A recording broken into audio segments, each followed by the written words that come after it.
Alors nous commençons par le test moteur de ce condensateur. Il démarre plutôt au quart de tour.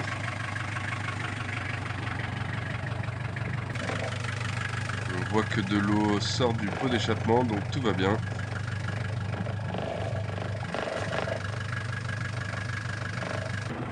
Alors commençons la visite intérieure de ce connoisseur.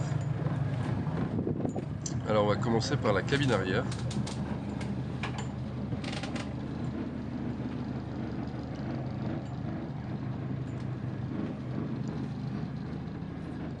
Alors elle est pourvue d'une douche et d'un WC manuel.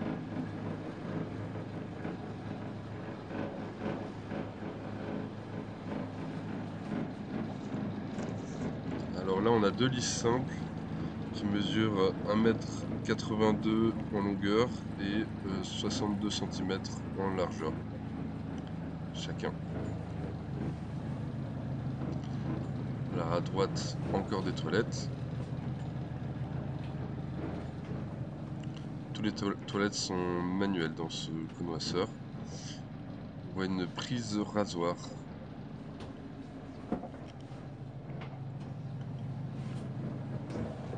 Alors, la cabine du milieu.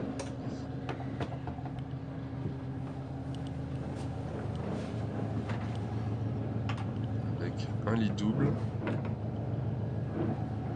qui mesure 1,86 m par 1,17 m environ.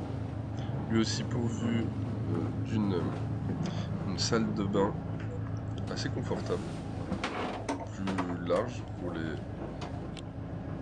pour laisser la place pour les coudes. Je remarque que le bruit du moteur est assez raisonnable, qui permet un certain confort en navigation. Alors là, nous avons la dernière cabine sur l'abord, avec deux lits simples superposés. Alors là, les matelas font environ 1,82 m de long sur 62 cm de large. Voilà, on a des veilleuses aussi, tout pratique pour lire la nuit. Prise de 120. Alors on arrive dans le carré avant,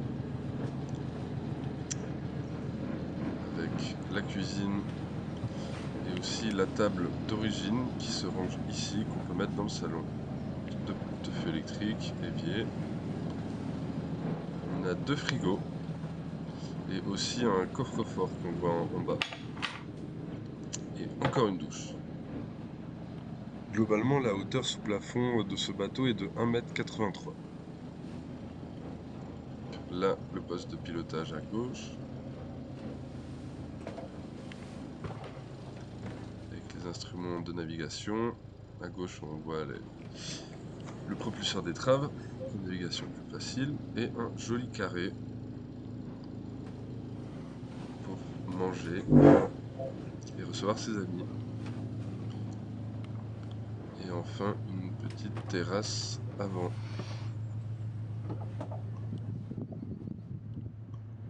Avec un taux pour se protéger du soleil.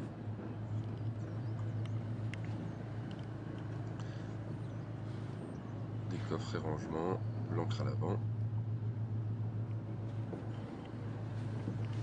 Si vous êtes intéressé par cette vedette connoisseur, n'hésitez pas à me contacter, Robin de Fraissinet de Botched Midi Canals.